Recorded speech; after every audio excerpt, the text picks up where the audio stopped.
I think very few people, you left Geneva a few years ago, they still think you belong to Geneva. But Professor, you're most welcome. I have also seen Dr. Yasin Olum seated at the front there.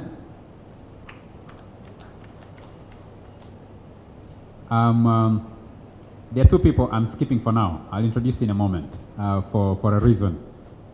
I'll come to you in a moment. Yeah, but let me recognize Dr. Patrick Wakida from Research World International, seated at the front next to Jimmy.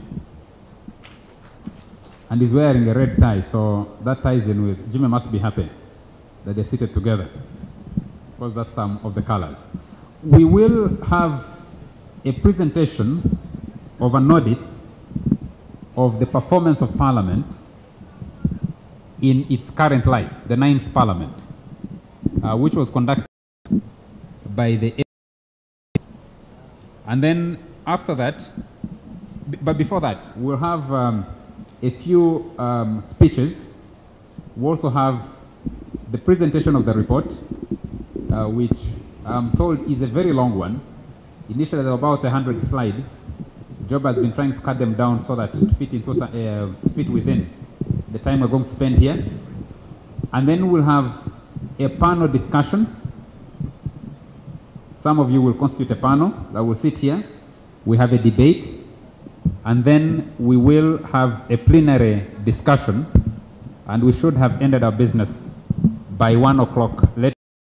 But by midday, we should have covered a significant portion of what we need to debate. Now, there have been many audits of Parliament, especially the 9th Parliament. Some have been done ad hoc on the street. You meet people on the street and they'll tell you what they think of the 9th Parliament. With due respect to the members of Parliament who are in here and those who work with them, there are people who have done street audits of the performance of Parliament. We have done a lot more audits of the performance of the 9th Parliament on radio talk shows, on TV talk shows. So we have a fair idea of what Ugandans think has been that performance. But there's another document which was a result of consultations with Ugandan citizens called the Citizens' Manifesto. What Ugandans felt they wanted for Parliament to do, for government to do, or elected leaders to do over the course of 5 years between 2011, when this government was sworn in, to 2016, when its term comes to an end. May 2011, May 2016. Political parties presented their manifesto, and anecdotal evidence suggests that the manifesto presented by the National Resistance Movement won the most support of Ugandans who turned out to vote, because they got the mandate to run government for the next 5 years. But there was also that document called the Citizens' Manifesto. What did Ugandan citizens want out of their government for 5 years? So we'll be doing an audit of both in a way. And when the presentations are done, we will structure our discussion on that basis. Let me make an announcement as we go along. You've been picking up a few documents from the entrance registration desk. There will soon be a few copies, I've been told maybe about 30 copies, of an assessment conducted in the month of August by the Citizens Coalition, on behalf of the Citizens Coalition for Electoral Democracy in Uganda, by Research World International, which is an audit of the ongoing National Security Information Systems Registration, NSIS, commonly known as the National Identity Card Registration. One or two disclaimers. That assessment was done in the last week of the mass registration, which was the first and second weeks, a bit of first and second weeks of the month of August, when most of the systems had been sorted out, people had learned how to use the equipment, people were going out to do the last minute registration of the mass exercise. But the findings are important in a way that if you look at the data produced for the last week of the exercise and know what happened in the first weeks or the first month of the registration exercise, if you interpret that data with that insight, it will be very useful. I've been told that a few copies will be made available at the back, and you can pick up those copies as you leave. If you're lucky to find a copy. If you don't, the registration has your email address that you will be able to share. Said we'll be able to share the details of that survey. And I think, yeah, Research World, it should be available on the CEDU website, and you can pick it up and read for yourself. I've seen Richard Sewakilianga, who is Executive Director of the NGO Forum. Once I'm given the signal, we should be able to start. I had asked Barongo and friend to come and sit close at this side. I needed the people seated at the back to come and sit on this side so that we're closer to one another and we're not stretching to find where you are, to be able to participate in this discussion. Will be the Speaker of Parliament, Rebecca Alitwala Kadaga, is supposed to be here by now. She actually asked that this discussion be held in the morning because of her busy schedule, and she asked that it be held on this day. She hasn't come yet, but we're hoping that she's making her way here. Lots of things have been happening on the political spectrum, so you can never know what might be holding people back at a time like this. But we'll be watching, and we'll let you know what is going on and how the program will be running. So we should be able to start in a few minutes. Thank you.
Even if 18 acts were passed by this 9th Parliament, it has a problem with the budget and the budgeting process, which is weakening state institutions. Some of the state institutions that I dare mention to you is the public service, the police, the judiciary. Okay?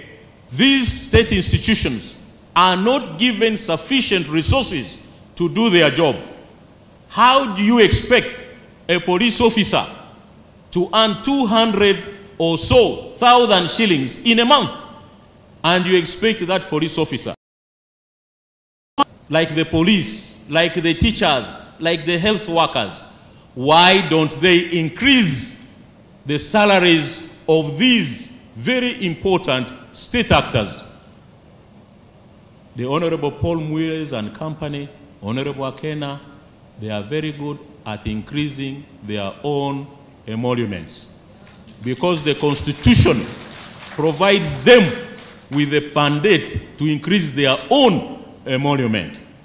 Something needs to be done to check that abuse of self-interest, because you cannot actually be the one to award yourself your own pay, because we expect you to do it in darkness to keep increasing yours at the expense of increasing those other actors who are very critical in the stability and development of this country. Thank you very much. Thank you. Thank you very much. Thank you so much. Okay. Thank you so much. Dr. Yasin Olum, thank you very much. I think that gives us a good starting point moving forward. Let me ask the next person to speak. The only lady on the panel, and she was asking me if she represents both the women and the youth. Irene Komo is coordinator of Parliament Watch. She's also one of those young African leaders under what is now known as the Nelson Mandela Fellowship under the White House, President Obama's initiative to engage young African leaders. And more recently, she was recognized as the Young Female Lawyer of the Year by the Uganda Law Society. Irene, you watch Parliament, you're a young person, and this report, your quick remarks. I'll give you 3 minutes. Thank you very much, Charles. Ladies and gentlemen, all protocol observed, good afternoon. Not wanting to take away from what Dr. Olum has stated, I'd like to take this debate further and take it beyond some of the things that have come out of the manifesto and ask the question regarding the stands that we've put in the manifesto and look at the overall impact and effectiveness of Parliament. If we are gauging and giving marks on performance of Parliament, we also need to look at the overall impact of the work that Parliament has done. And I look at this in terms of 2 roles that Parliament plays. The first being legislation and the second on oversight. And this is just to extend the discussion and the debate beyond the score that has been given. When you look at Parliament's role in legislation, beyond creating laws, I think in terms of performance and making laws, Parliament performs very well. In the last financial year alone, we passed over 17 bills into law.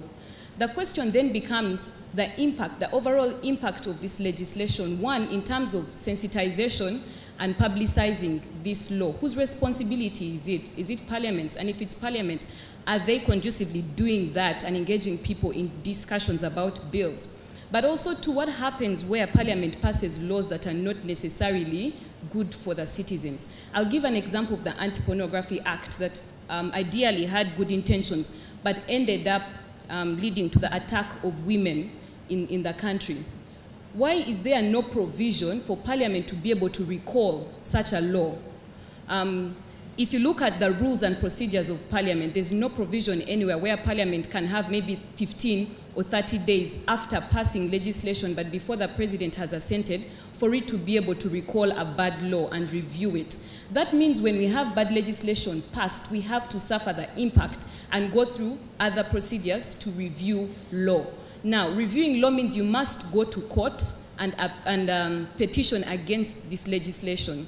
And then a motion is tabled in Parliament to introduce an amendment or to repeal, and it goes through the same process. But you see, The report says that the repeal of certain sections of the Penal Code have not happened till now.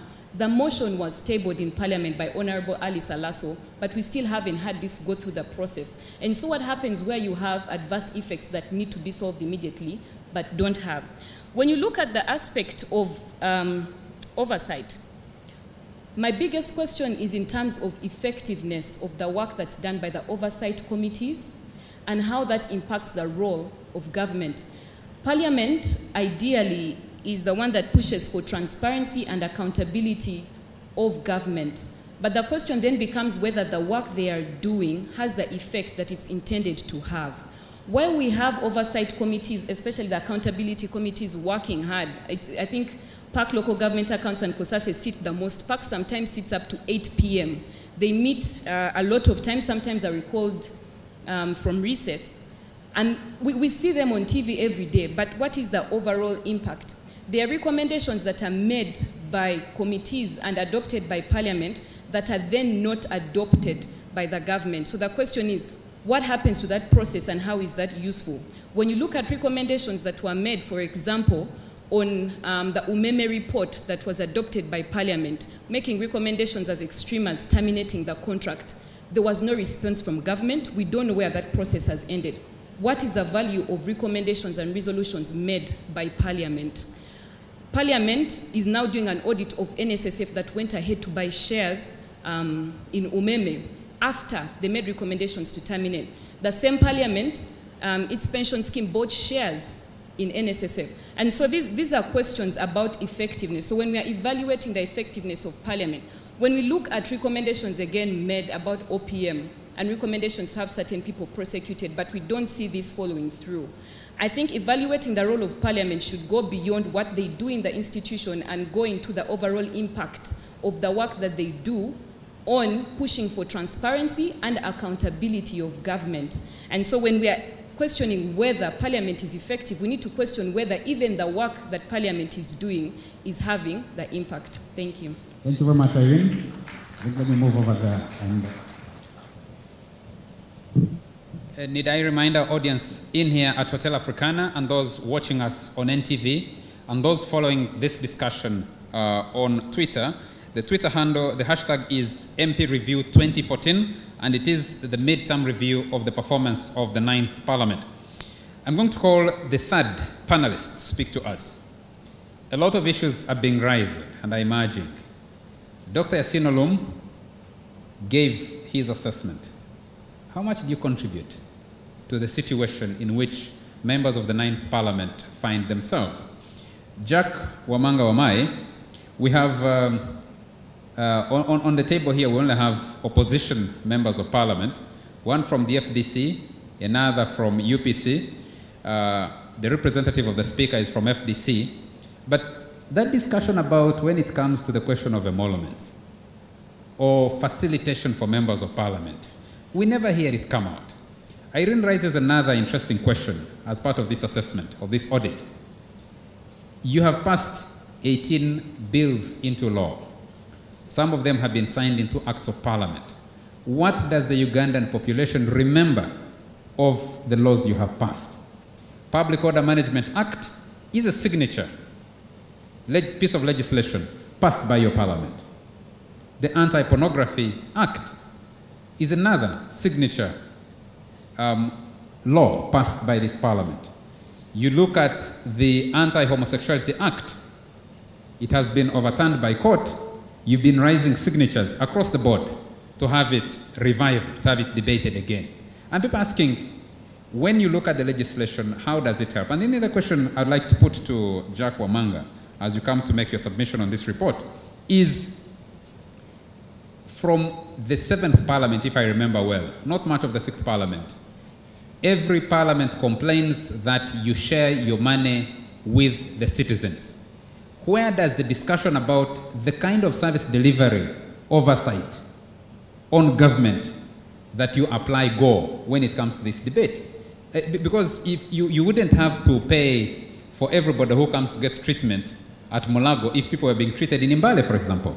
You wouldn't have to pay to transport a body because people wouldn't be dying in Kampala going to Mbale. Why should Mbale people be dying in Kampala? And unless they are here for business and they can be able to take their dead back to Mbale. Why should those be questions of Parliament? And could you come and speak for 3 minutes?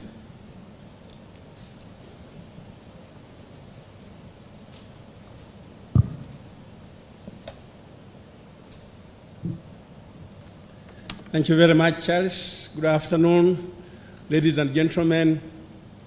First of all, I want to thank the organizers of this forum today and to thank the Citizens Coalition for raising these important issues. Now, you as citizens, you have the right to follow and do checks and balances of what your members of parliament do. You have the right because you voted for us, and therefore you must follow and see what we are doing in parliament. Secondly, you do this because you want service delivery, and that's quite important. The other issue, the issues raised here this afternoon are quite important. Quite important because as citizens of Uganda, you expect your parliament, members of parliament, to follow and see what the executive does. And this is part of what the members of the opposition in the House do. We follow what goes on in parliament, we follow what the executive does, and we criticize them, we tell them that whatever you are doing is wrong. Now, when you look at the Constitution, you look at the issue of human rights, it's in the Constitution of Uganda. But you see the government itself that is supposed to implement what is in the Constitution, it goes violating the human rights. I'm glad Sekaja is here, and she's a member of the UN. Now, every year at the UN conference in Geneva, the issue of human rights comes up, and the fingers are pointed at Uganda. And you see how people are arrested. You see how people are bundled and thrown on pickups, how people are kept in safe houses. And moreover, the Constitution is very clear about that. But the government itself does all these things. Now, there are quite a number of issues. I'll pick the issue of emoluments. You see, I don't also support it that Parliament should determine its emoluments. It should be a commission that should decide what members of parliament should get. But I want to tell you here, Honorable Muil talked about it. It's because politics, elections have been monetized in Uganda. And this is done because of the government in power. They have got resources. When they go out there to campaign, they splash out a lot of money. And therefore, all citizens, the people behind there, think that as a member of parliament, you have to do this and that for them. So this puts members of parliament in a very complicated situation. We talked about members of parliament getting bribes. Bribes from government. I want to tell you here that possibly those on the government side are the ones who get bribes from government officials. They have even gone to the president openly and said, Mr. President, we want you to bill us out of all these loans we have, all these problems we have. And the government does that to government side. They do this because there are lots of demands from members of parliament. Now, I want to tell you one thing.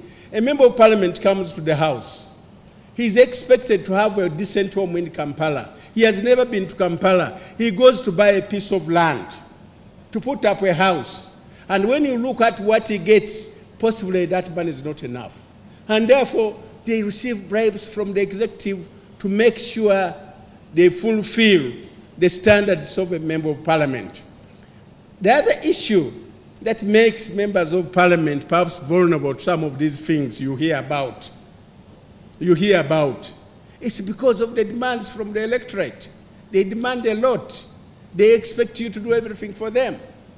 And moreover, we used to have what they call Constituency Development Fund. This money was just only 10 million, and it was not enough to do much. When you look around the East African area, and you see what our friends get across, the members of parliament of Kenya, they are able to satisfy the demands of their people because the Constituency Development Fund they get is quite enough and can take care of the demands of their people. And for the members of Parliament of Uganda, this is a very difficult task, a very difficult task. Secondly, you have also to plan of thinking of coming back to Parliament. And therefore, when your members, the people who elected you, come to you demanding and asking, you'll end up trying to do what they want. You'll end up trying to satisfy their needs, and those things are not enough. The issue of health services that Charles talked about, it's the work of government to give the services to the people, to put up hospitals, to put in medicine. But in most cases, you go to these hospitals, I'll talk about Mbale. I've always talked about it on the floor of Parliament, that there will be no need for somebody to leave Mbale to come to Mulago.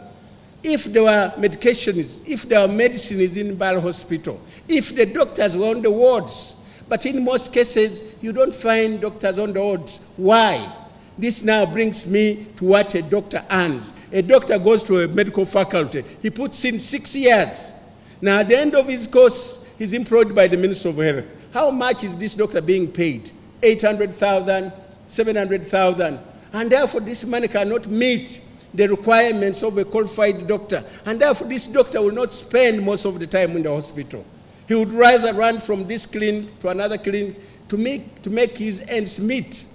So you find all these issues that the government must do. Now, why isn't government able to pay the doctors enough money? We have a lot of money. I used to be a member of the Public Accounts Committee, and I want to thank the coalition, Citizen Coalition. When you look at that black man and you look behind and look at the money, look at the billions that has been stolen. This money should have been enough to pay our doctors, to make them stay in wards, to stay in Mbale. This money should have been enough to pay our teachers, to pay the policemen. But the money is being stolen. We have raised these issues on the floor of Parliament. We want you as citizens to come our side, to support us. I still always talk about, I don't know why you forgot one issue, the question of a very large parliament. We don't need all this parliament in Uganda. A banana republic, as it was referred to by Monaghan at the UN. We don't need 367 members. We don't need affirmative action.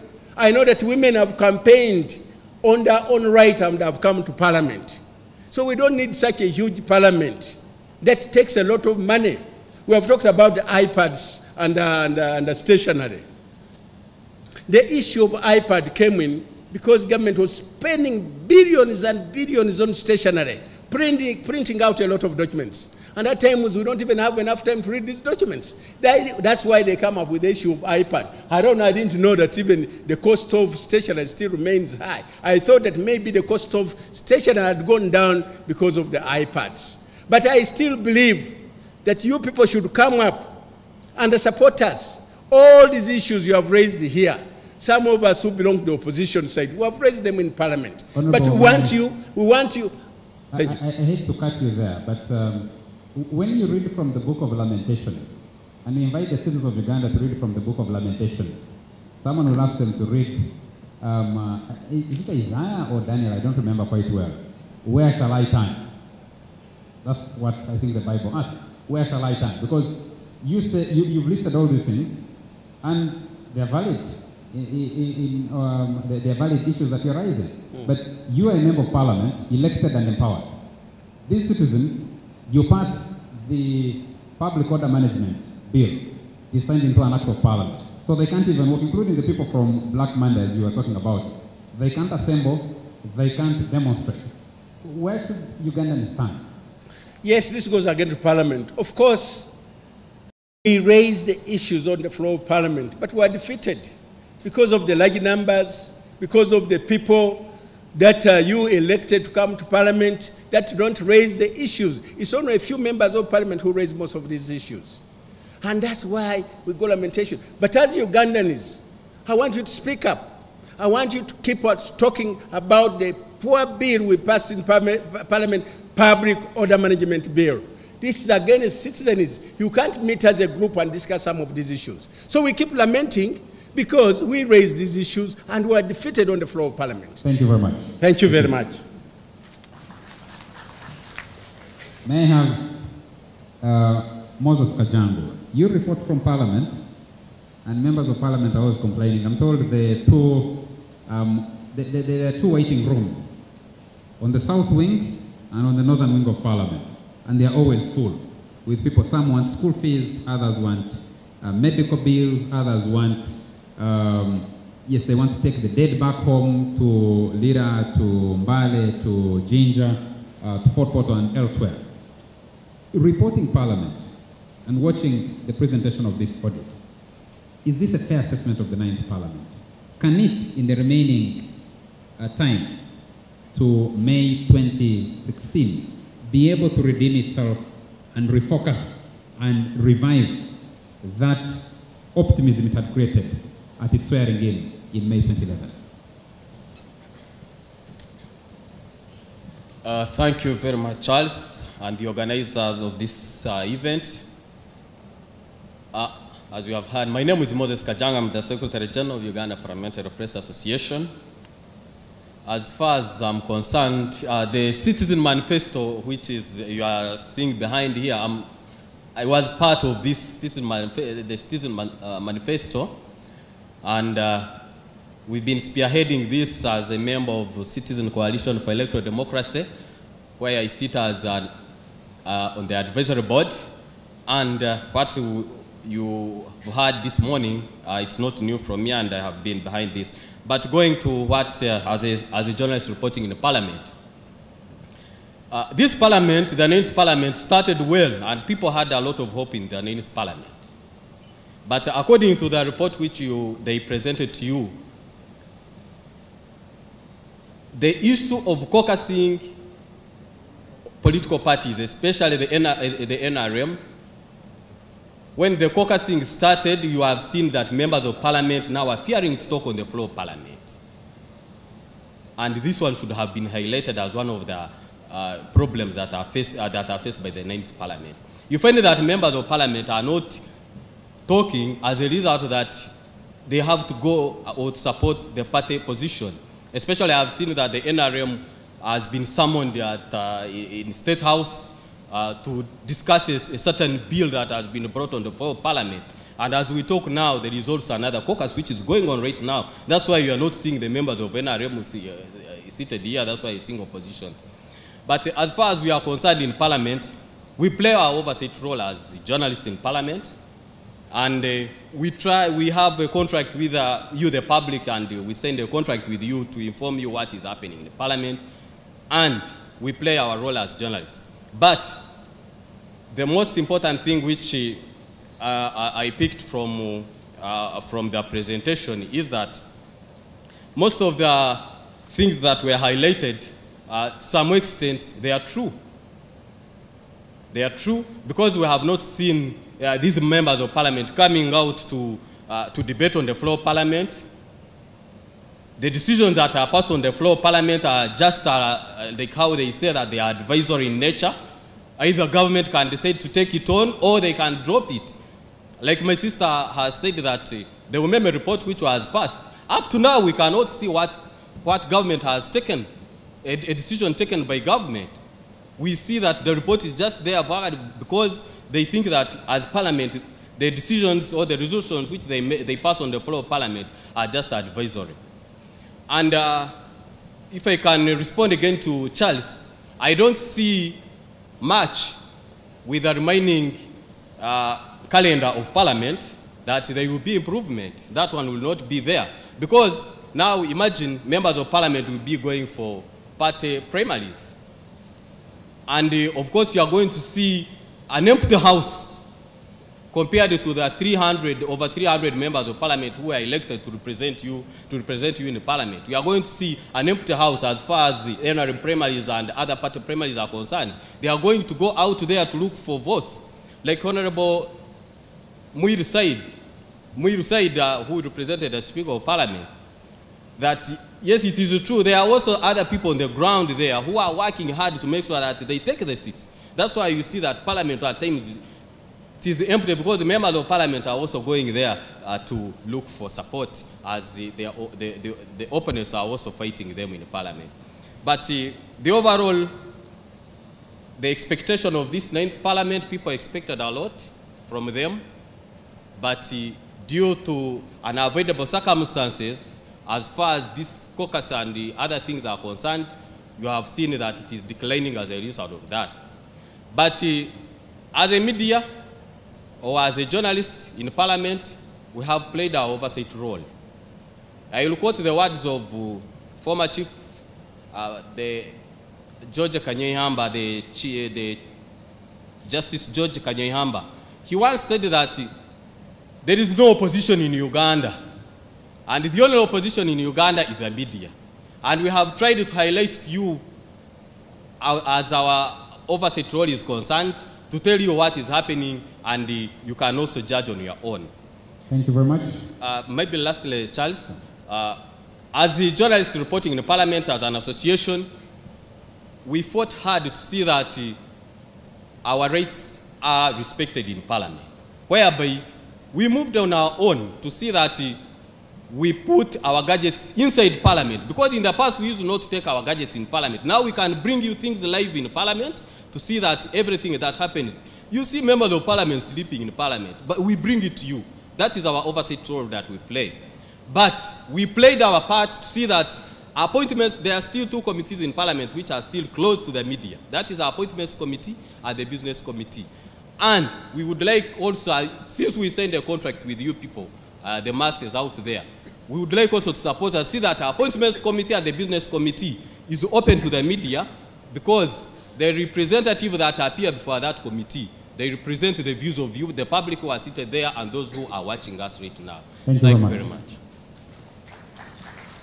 The verdict by the media, Uganda Parliamentary Press Association, is that Honorable Jimmy Akena, you are left with so little time to win back Lira municipality, but also recover the optimism you created at the beginning of this term of Parliament, your term of Parliament.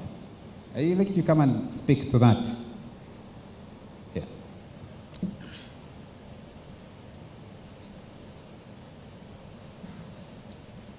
You also have 3 minutes.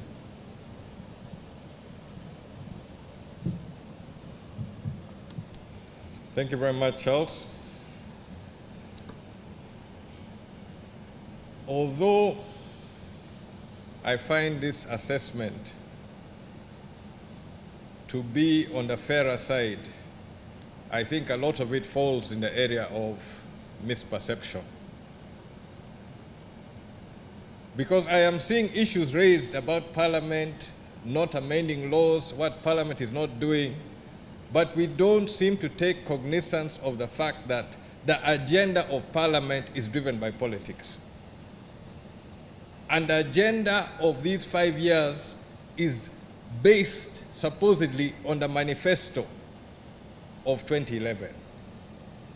Now, if you have a party with its own agenda, running the agenda of the country, and then to look at the first issue which was raised on the Citizens Manifesto, dealing with laws, or dealing with laws which are, you can say, dictatorial laws. Are we being honest with ourselves to expect a government which has entrenched itself over the years using constitutional aspects and these sort of laws to be the one to drive the agenda of amending these articles? And then you put it on Parliament that Parliament has not done any of this aspect. If there was a political will to open up the political space, it can be done in the shortest of time. But you have to start with the aspect of where is the political will, what is the agenda which is going to drive the debate in Parliament. Matters were raised on the emoluments. Personally, the political philosophy I come from is a philosophy of equity. If you go back to our track record as UPC, when salaries are being increased, from the lowest to the highest, there was an increase across the board. But the percentages were different. Now, Dr. Yassin raised the issue of a policeman. Under UPC, the policeman will get the 80 to 100% increase. At the same time, where you have the executive director of KCCA, I think being possibly the highest earning civil servant, the percentage increase will be far less. Either 1%, 5%, but it was an increase across the board. I support that philosophy. But I cannot, as an individual member, bring my idea and impose it on Parliament. The issues which are going to come in the budgeting and the plans of where the country is going to go is going to come from the executive. And the executive is going to base on what they're going to be going out for as we go to 2016. They will lay out their priorities. So on one aspect, I agree totally with the assessment which has been made. But what we're missing in this assessment is that it is politics which will drive any future development, and any of the matters which the Citizens Manifesto contains are going to be driven by politics. If we go into elections and we elect a party which is not concerned about agriculture, you're not going to get increase in expenditure in agriculture. If we have poor health services and you don't have the political will to sort out the health services, it will remain in that situation. And then you cannot come at a later stage and say, what has Parliament done or what is Parliament not doing? So this is something which we have to take seriously as citizens of this country. What do we want for this country? And that is what will drive the agenda which will drive politics, which will drive Parliament. To look at Parliament in isolation, you are limited. There are issues which we have not supported, there's issues which you stood against, and there's this issue which keeps coming up that whatever Parliament resolves is advisory. So, the will to change, the will to implement a Citizens Manifesto must be based in politics. So the NGO Forum also must engage itself in mobilizing people towards the issues which people feel are necessary. To knock on the doors of the parties before they get to Parliament and say, please, are you going to be dealing with these issues? Are we going to be dealing with these issues on a serious note? That is where you're going to get possibly the 10th Parliament to be more effective. As things stand at the moment, we are limited. That one I'll admit openly. There's very little we can do, especially in opposition, to move these matters. You can raise your matters, put it on record, and it will end there. Even when the House resolves, it remains advisory. Thank you very much. Thank you. Thank you. I was actually waiting for that bit to be said. Is there hope? Yes. I think the verdict is clear. We're going into a very busy season of politics. Dr. Patrick Wakida, and then I'll come to the audience and we'll engage these members here and ask them if you had questions, because sending the responsibility back to us is not enough. They still have to account to us. Otherwise, we might have to ask ourselves, is the expenditure by the Ugandan citizen on parliament, on elections that appear to be more cyclical and routine, necessary? Dr. Patrick Wakida, people get lost in the numbers, and I know you prefer, you're a statistician, and you talk a lot about numbers. When you find a 4%, a 22%, a 36%, a 55%, what does it mean?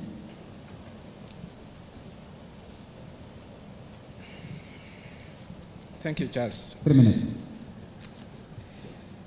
One thing I want to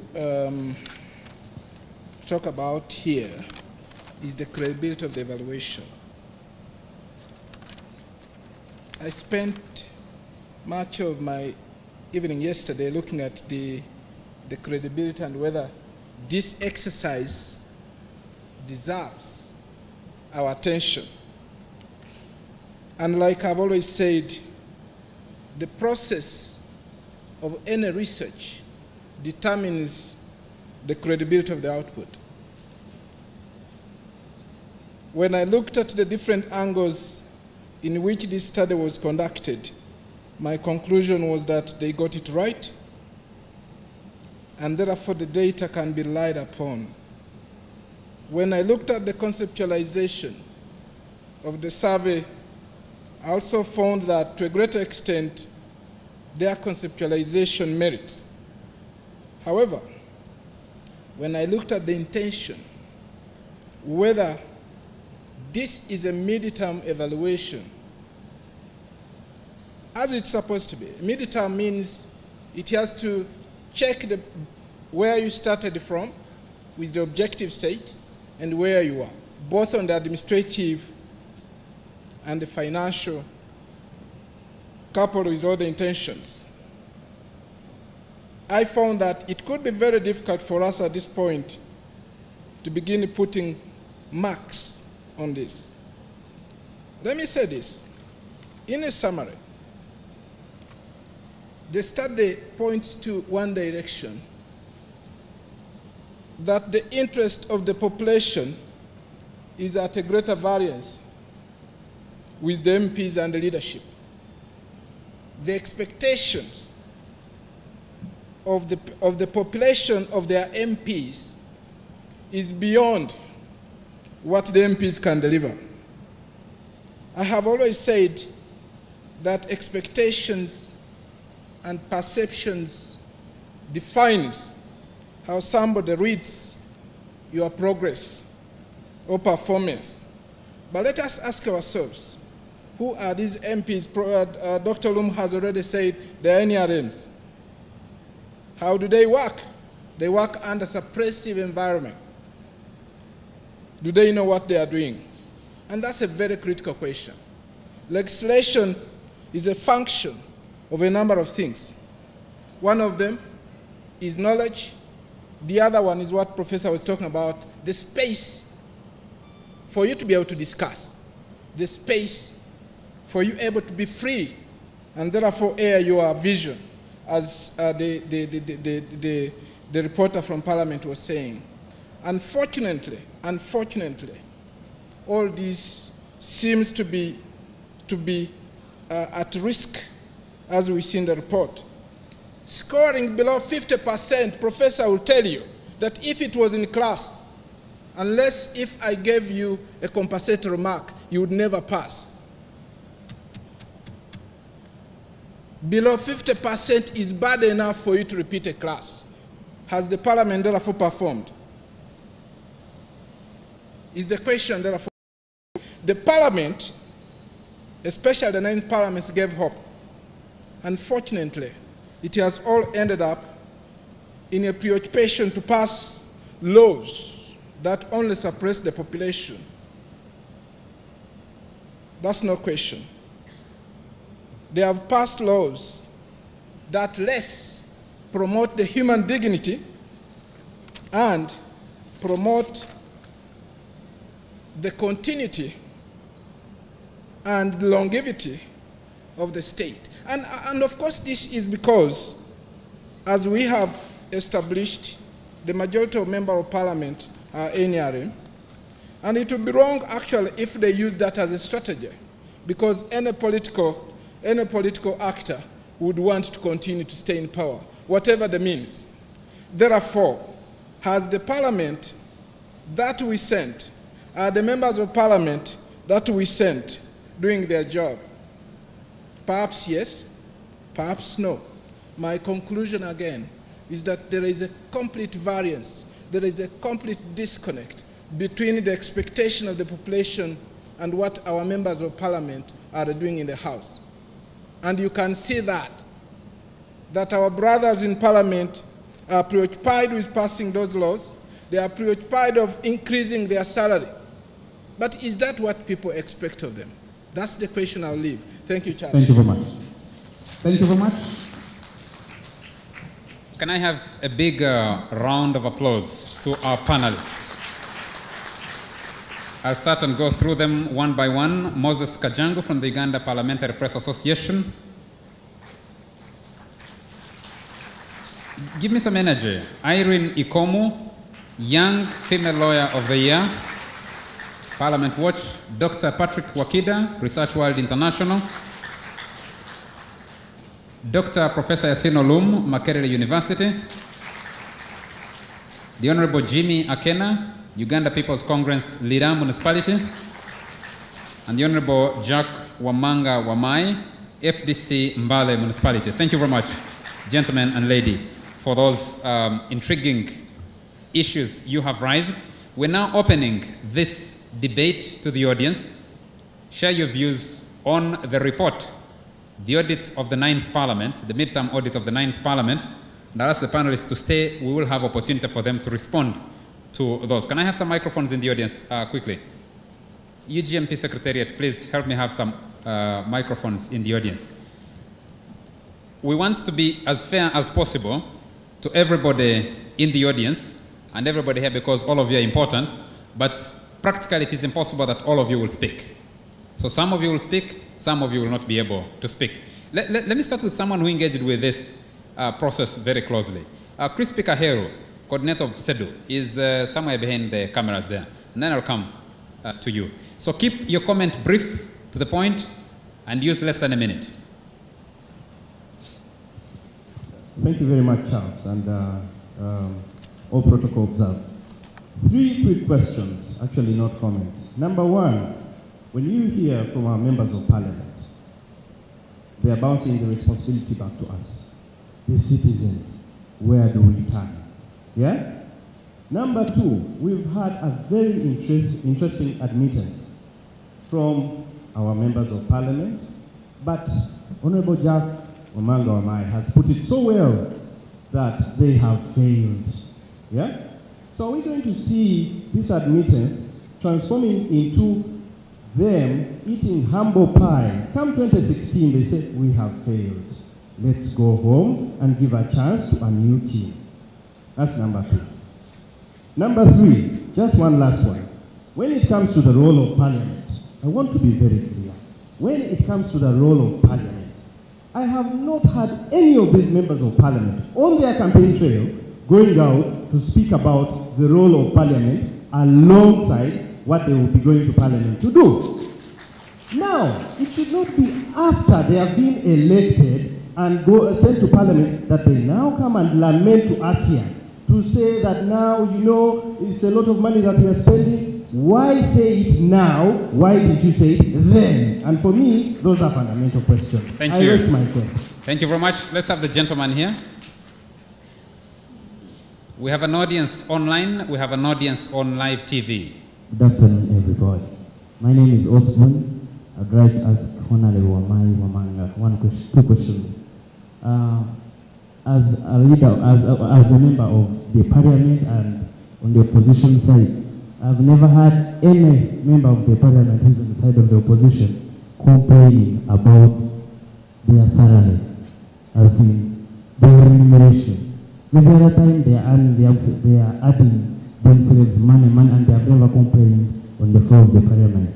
Secondly, as the member of the opposition, we have seen you as the members of the opposition at times disappointing us by taking the money, like to go and talk about the lands. And where we have seen you keeping quiet and getting disorganized the more.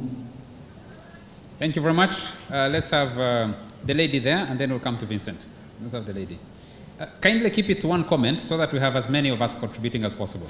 Okay, I'll restrict myself to the marriage and divorce bill, which the young lady lawyer there had pointed out. Could you tell us your name? My name is Basaza Gloria. Being same profession, I would like to add my voice to hers that this parliament has not addressed itself to human rights and dignity of the person. And I would like to quote from your pamphlet here, where you say that 2 billion was spent just to collect a law on trivia. That is what they call the mini-skirt law. Instead of addressing the property rights of the woman and other aspects of that bill, which were concerning matters like bride price, slavery, that is modern slavery. But instead of addressing property rights under the Marriage Act, on all the other factors, so we would like to urge the next parliament to have this bill brought back and be changed. That's what we expect from parliament, to legislate. So I'm urging all the women voters out there this time paid your votes to your right. Mine is a comment. Thank you very much. Can we have Vincent here? And I would like to thank those who have been with us on TV. We are continuing with this discussion. Vincent, keep your comment to one issue so that we can be able to move on. Thank you very much, Charles. My name is Vincent Nwagaba. I'm a political scientist. What I have observed from the presentations that have been made is that I can conclude that the current members of parliament are money parasites. But we should not lament. All of us have failed, even civil society organizations have failed. Let's, instead of lamenting, there is a whole book of lamentations in the Bible. Let's translate the findings and we disseminate them to the masses. Because this business of talking to ourselves, because we all know how the parliament performs, we all know how the 9th parliament has performed. Most of us are elites who listen to English. Translate the report in Runyankole, in Atoli, in Rubara, and we'll take the report and we'll disseminate them to the masses. Otherwise, I thank you very much. Thank you very much, Vincent. Let's move to this group. No, before we go there, let's ask Professor Jesse Kwesiga. He's chairman of UGMP. You saw this report being birthed and it has been presented and you have had the comments from the members of parliament and from the speaker. Where are we? And Vincent has just asked you, let's not talk to ourselves in hotel rooms. Let's go to Kabale, to Ajumani, to Moyo, to Koboko, and discuss these issues. Thank you very much, Charles. I was supposed to make remarks at the end, so let me make them now, if it is okay. Charles, the idea of and about Citizen Manifesto is very clear.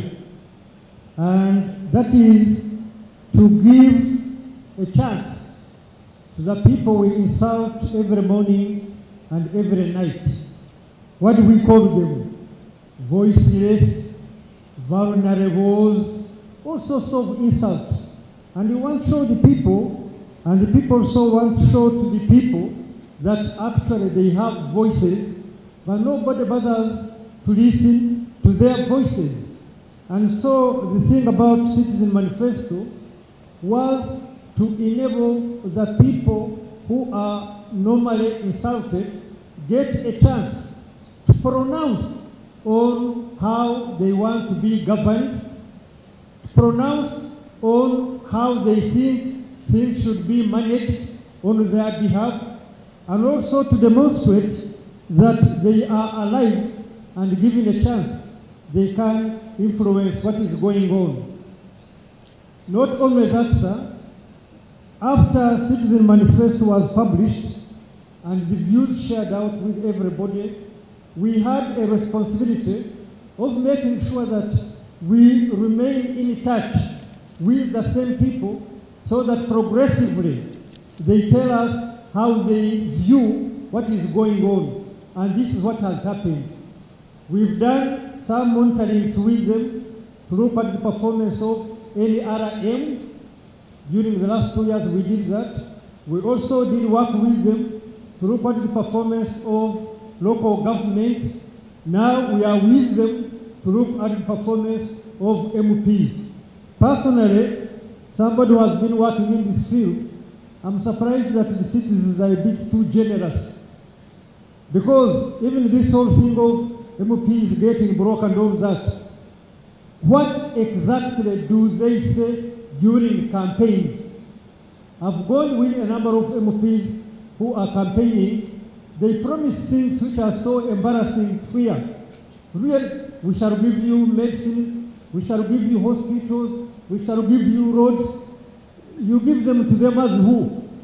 From your pocket? Are you the, I don't know. So I'm sorry, the MPs are paying what they sold. They are eating what they sold. If you promise that, then don't turn around and say that people are selling their votes, they are selling their souls. No, that is the expectations, that is the picture you have given to them. Thank you very much. We are happy with it. And we do hope that from now, as we struggle, the MPs will be with us. Thank you very much, Professor. Finally, this Black Monday publication we are talking about, it has been a long journey. Some of our friends were locked up simply because they are talking about corruption. And it's not an accident that we are wearing black shirts. Thank you very much. Except you. Thank you. Thank you very much. I'm wearing a black jacket, and thank you very much for the audience that we have been with on NTV. We've got to take a break there to go to the news, but we'll continue with the debate inside here. We'll continue with the debate on Twitter and Facebook, and we'll continue to engage with those external audiences, and of course, continue with us who are inside here. Let's move on with that discussion. I was looking for a black shirt, and I've been also waiting for members of parliament to raise this issue in defense of those who participate or are part of the Black Monday movement. I have moved from this row. I'll come back to you later. Let me first move to the group here. Let's have the gentleman in the t-shirt at the front row there make his comments. We're keeping the same standard. Be fair to other people who haven't spoken yet. So make one comment and keep it simple. Thank you, Mr. Charles. I am Musa Najafa from Makerere University, a student of Ethics and Human Rights, third year. Before the formation of government, you find that by nature human beings were brutal and life was short.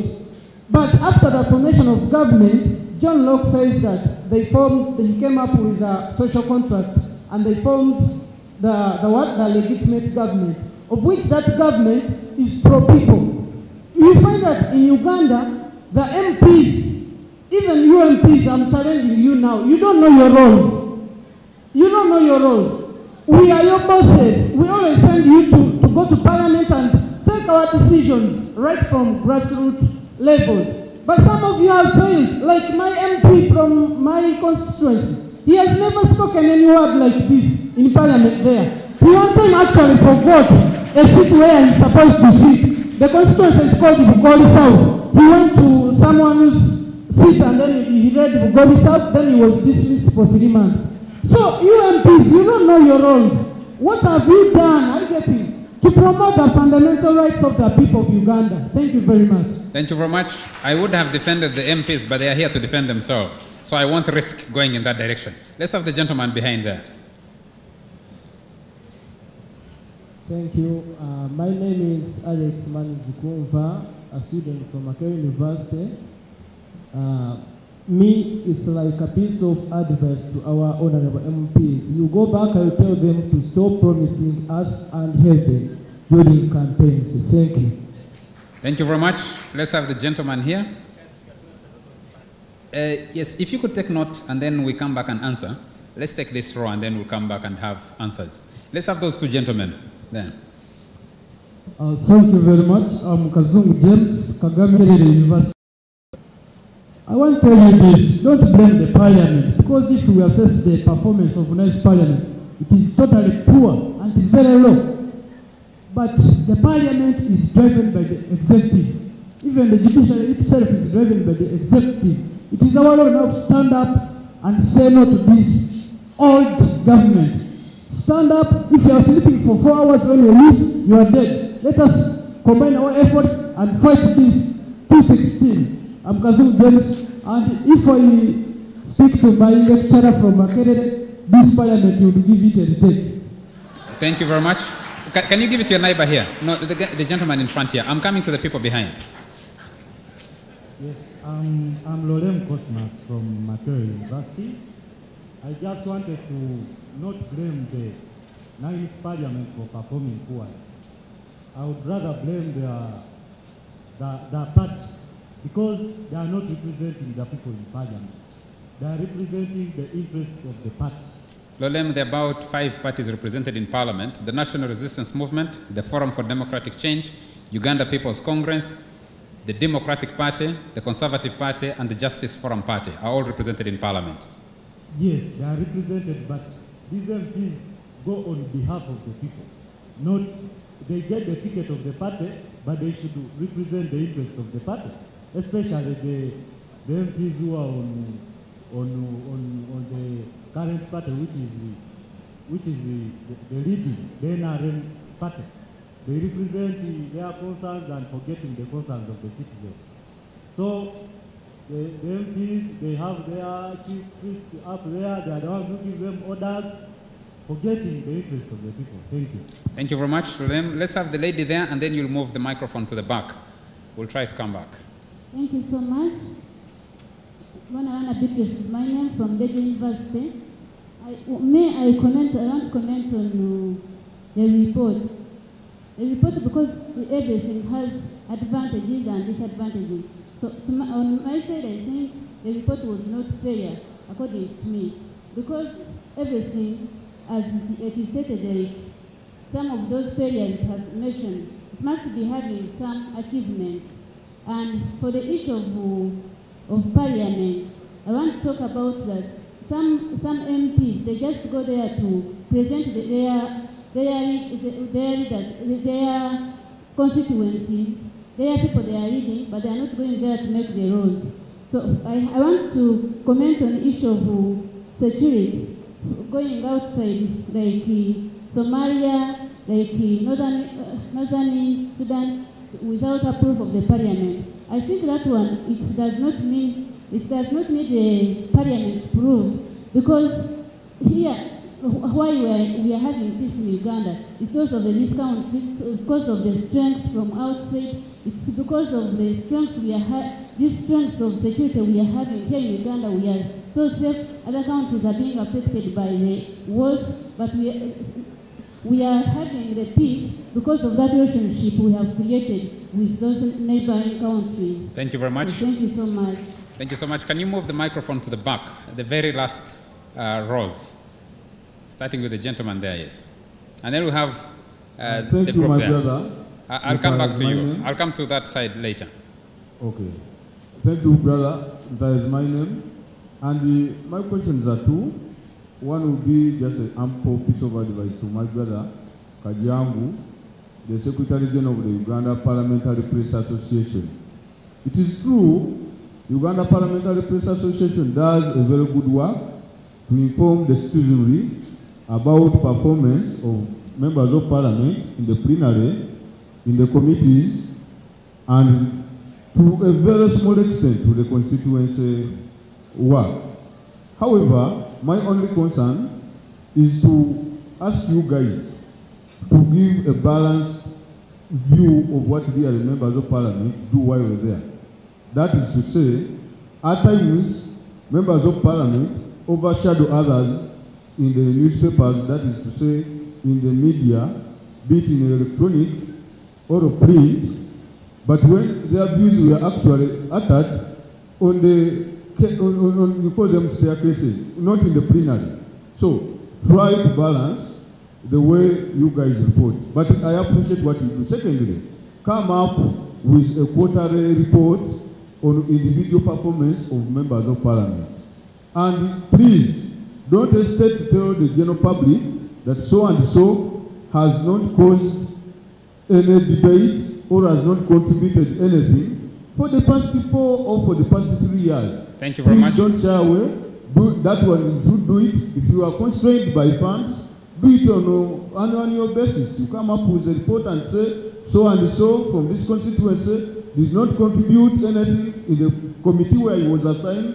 Thank because you. They have sessional and standing committees. Thank then you. They have to contribute in the plenary. Thank you, my brother, for the small. Thank you very much. I was about to get excited on the two comments you said. One is, you said, if you don't have the money, I was waiting for you to say, Uganda Parliamentary Press Association, come and see me. And then the other thing is, Moses Kajangu talked about having live broadcasts of parliamentary sessions. If members of parliament are not in the house, or they are not speaking, can the media make them speak? I think Jack Wamanga also talked about a handful of MPs who contribute. Are those the ones we see reflected in the media? Maybe, maybe not. Can we have a few hands there at the back? Yes, the last gentleman there.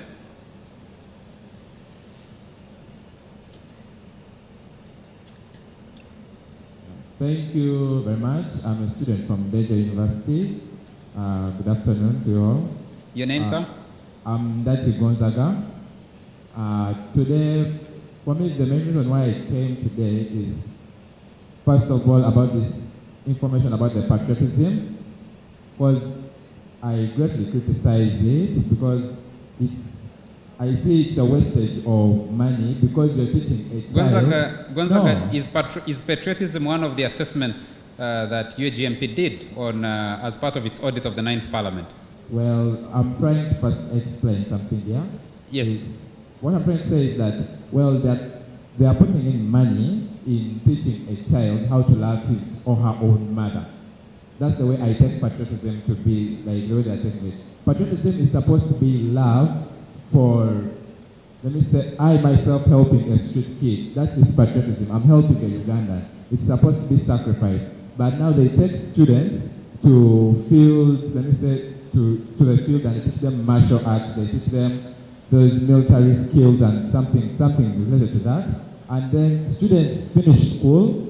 Let me say university students finish school, and then once they get out of school, they have no jobs. They end up using these techniques to carry out very many crimes like robbery, like let me say theft or things like that, which is a bit deadly. So for me, that's the main reason I want to hear some bit of highlighting on it. Thank you. Maybe you can help place that into context. The patriotism budget was part of the budget approved by Parliament. And Parliament does the appropriation role of the budget. Maybe you might speak to that. We want to get back to the panelists to respond to the issues raised so far so that we don't lose them. Gentlemen, can you use the microphones, gentlemen and lady, can you use the microphones on your tables to respond? We start with the Honorable Jack Wamanga. And do it kind of in summary so that we can save on time. Thank you very much, Charles. I want to thank all those who asked the questions. The whole issue goes around what a member of Parliament does in the House. First of all, the people elect their leaders to go to Parliament, to pass laws, pass the budget, and raise the issues of the electorate. Now, if you have been following issues in Parliament, I've always articulated the issues of my constituents. And the government has responded. I want to tell you that in Mbale town, which sent me to the House, I have I've raised the issues concerning Mbale. And as we talk now, Mbale, which had gone to the docks, is now being repaired. The roads are being repaired, simply because I've been speaking in Parliament and saying, look, Mbale must get this.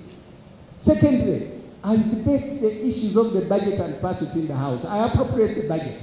I pass the laws. So the issues that concern the people, I represent them on the floor of Parliament. And I don't sleep at all. You have never seen me sleeping on the floor of Parliament. Now, there's a gentleman who asked the question. Secondly, that issue. Parliament has been trying to educate the public what they do. What members of Parliament do. I've always talked about it. I've educated my people in Mbale, what a member of Parliament does, and the people are aware of that. Now, a gentleman raised the issue of money.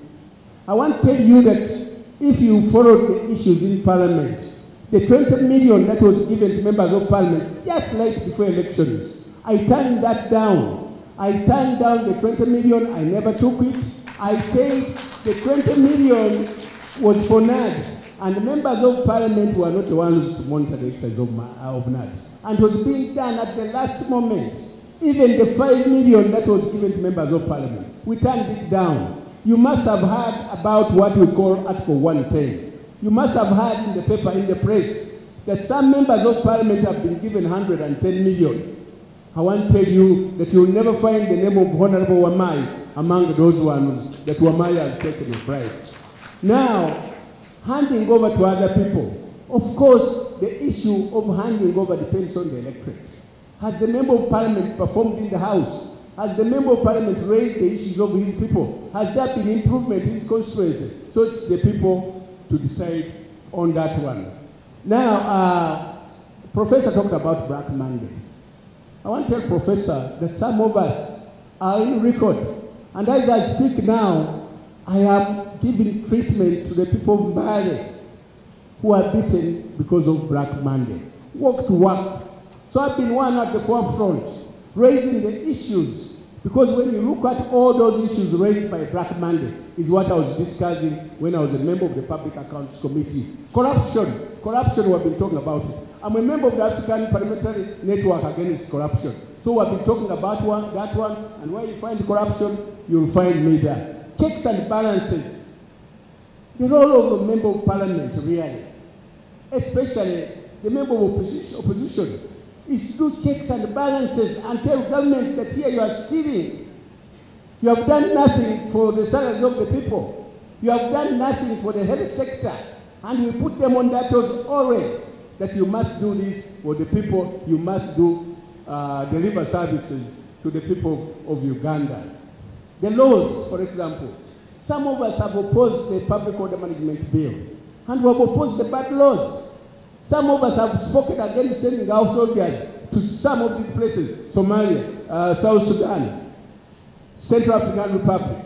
The government brings it to Parliament. Later on, you can see the audacity, the arrogance of this government. They come in later without even referring to the member of Parliament. I mean, Parliament should give the right for the soldiers to go somewhere. But they do it, and later on they come to the House to ask Parliament pass it. Some of us have spoken against that one, and we have said that is wrong.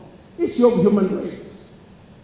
Issue of human rights. I'm on record as a Shadow Minister of Foreign Affairs. I've talked about the violation of human rights in this country. I go and speak in Geneva, I speak at the UN, and I raise the issue of violation of human rights in this country. Members of Parliament promising. Some of us, you cannot, who know the role of a member of Parliament, you cannot go and tell your electorate that I'm going to build a hospital, I'm going to build a road, I'm going to do this and that, I'm going to give you more money here and there. No. The role of a member of Parliament is to go and legislate, is to pass the budget, is raise the problems of his constituency. And some of us on the budget sector who have already spoken against supplementary. Supplementary that is brought to the House to give more money, President's office, State House, when the health sector has got nothing, when agriculture has got nothing. We have spoken against this one. Recently, this budget that is which has been debated in Parliament. We have spoken against increasing taxes on salt, on agricultural implements. We're on record because we feel agriculture is one of the major, where majority of Ugandans are involved. We have talked about it. So when you follow the opposition in the House, we are raising the issues that concern the people. So you don't talk of lamentation. We are telling youth supporters, the few of us in the House, who are raising most of these issues. Of course, we are going to talk about them. You elect us, and we tell you, you see where we have stopped, that we have talked against it when the Speaker called for a vote. How many are for? Of course, the majority take the day. Now, what are we left to do as opposition members of Parliament? We appeal to you that next time you elect members of Parliament, send the people who are going to raise your issues. Send the members who are going to talk about your problems in the constituency. Send members of Parliament who are not going to sleep on the floor of Parliament. You will recall that one time the head of state said, for me I don't mind, they can sleep. And when they wake up, they vote for NRM, he doesn't care. But as a member of Parliament, you have got to be attentive and follow the issues of your electorate. Follow the issue of Ugandans. So, thank you very much. I'd like to ask that you pass some of the issues to your colleague Jimmy Akena to also respond to some of the issues related to Parliament. But I think I pick one thing. Do not blame the people you have sent to Parliament, because you send them there, or we send them there. So sit in the audience and say, you're not doing what? What are you doing when you're electing a particular member of Parliament? Jimmy.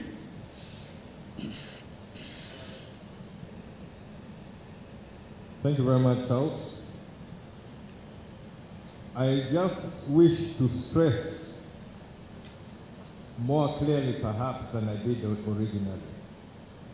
When I asked citizens, where do you want your country to be? It is not like I was abdicating my role as a member of Parliament, because on social media it seems to be getting slightly distorted. But the issue is, if you want the Citizens' Manifesto to be implemented from the election process, you need your involvement. Don't expect afterwards you come up with a beautiful citizens manifesto, expect whatever government which has its own agenda to implement the agenda for which it stands for. That is something which I wanted to be very clear. Many of these issues where members of parliament are being blamed, it is not us who set the agenda. I heard with concern what the member of the parliamentary press raised, that they do not sit in the business committee. And the business committee sorts out the business of the house. And it is something which involves committee chairs, leader of government business, the leader of opposition, which works out the agenda of what the house is going to be dealing with. So, if you want your agenda, if the Citizens Manifesto is to be part of the agenda of this nation, I'm urging the citizens to get involved in the whole election process, because politics ultimately drives the work of Parliament. Thank you. On this issue of members of Parliament promising things which is beyond their scope, please don't paint all of us on the same brush. It is something which people like saying very easy. No, members of Parliament, they promise this, they promise that. Not all of us do that route. And if you go that route, you are likely to be a one-term MP. Because you promise what you cannot deliver. When you go back to the electorate, you will have now to answer for what you have failed to do. So these are matters which, yes, there are weaknesses in Parliament. I don't dispute. But don't all just rubbish everything that is happening. There are some things which we're making some progress on. And one of the difficulties is the hot button issues are the ones which make the media. When it is corruption and whatever, you will find that one, a lot of media coverage. If your committee is dealing with something very basic, it is sometimes hard to find even one member of the press sitting in that committee. But when it is dealing with corruption and whatever, those are things which are hot button issues. So looking at the overall work of Parliament, there are a lot of other things which take place which may not fall within the visible spectrum of our work, but at the same time are equally important.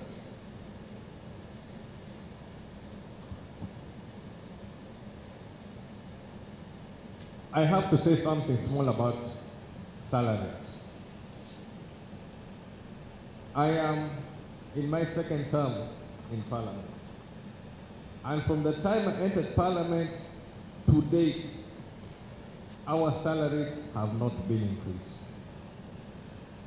Where people are raising issue is the emolument, and a lot of it hinges around the biggest proportion of the emolument is the transport, the fuel. And members of Parliament, your fuel is calculated, but we're being paid at 2,400 per litre.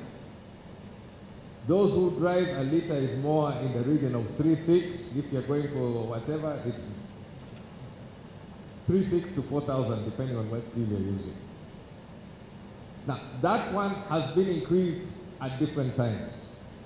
In the 8th Parliament, we had a serious debate about MPs' transport, because it came in the report, the 120 million.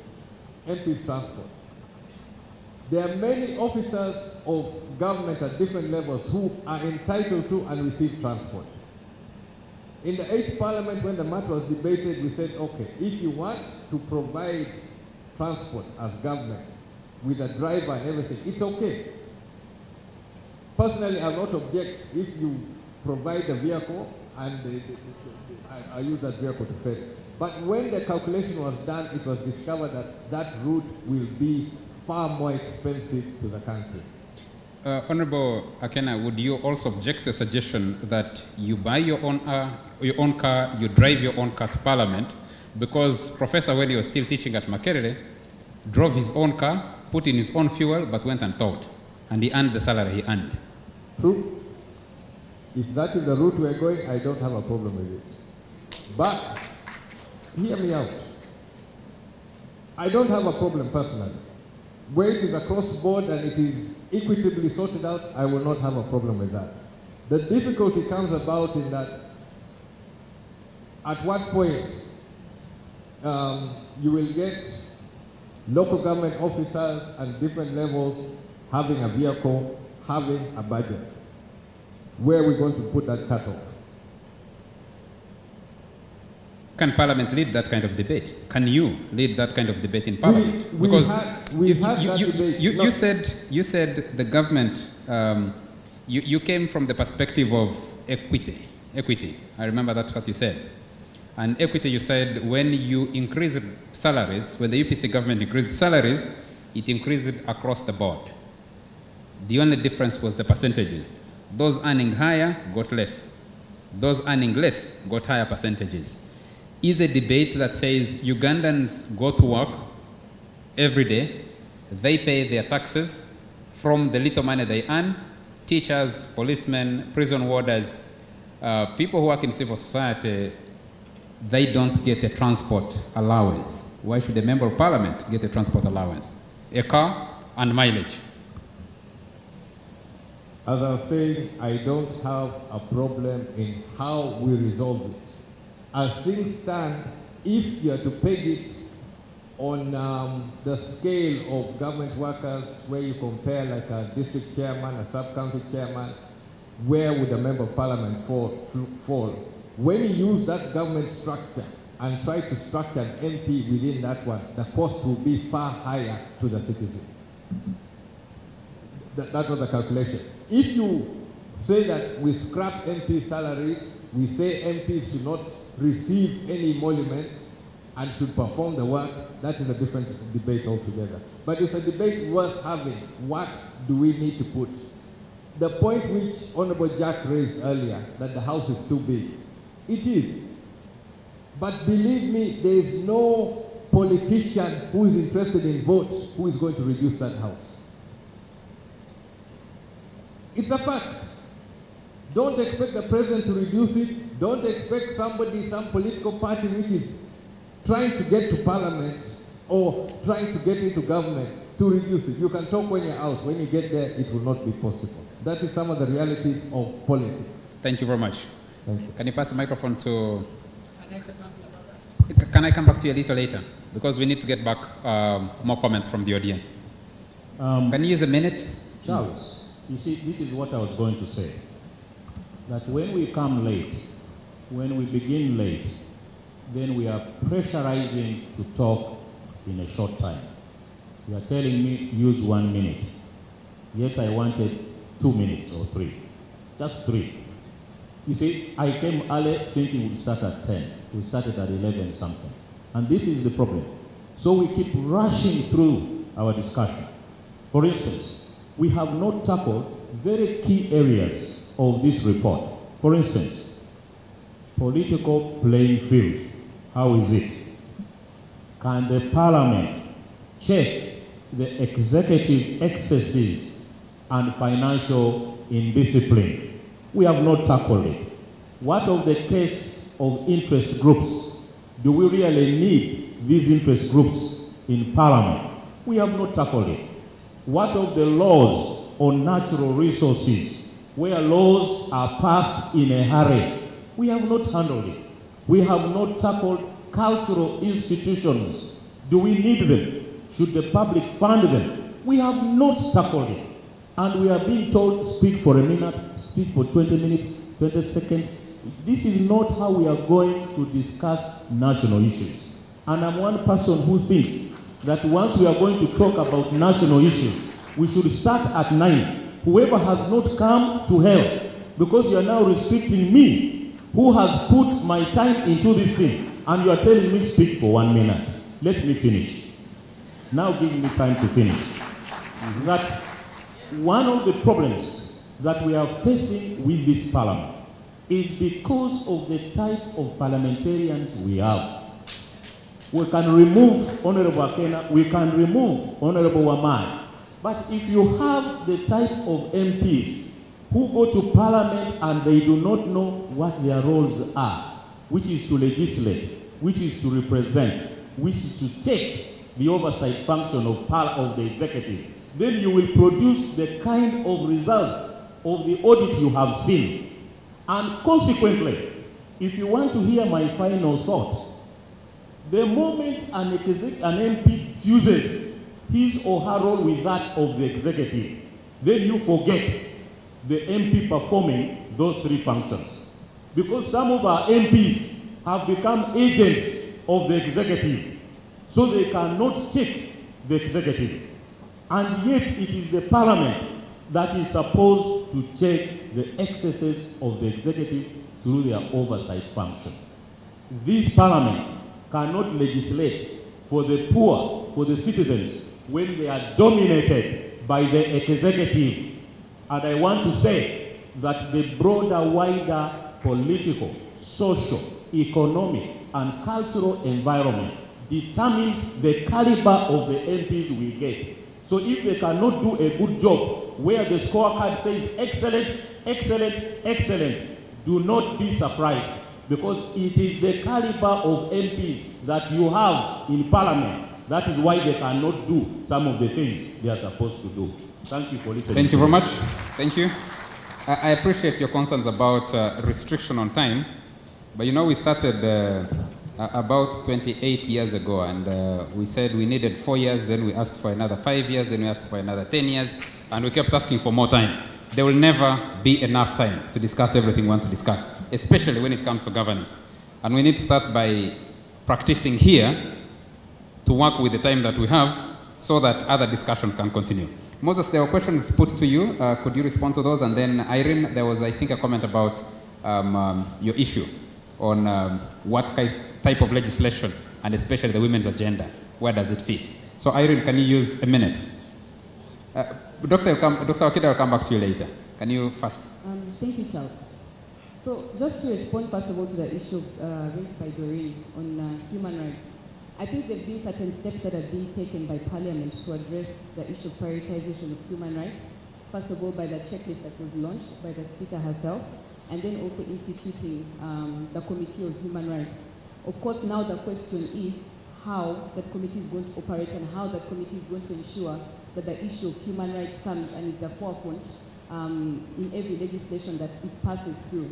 When you look at legislation that has been passed after the Human Rights Committee was instituted, we've still had a number of human rights issues that were coming up in that legislation.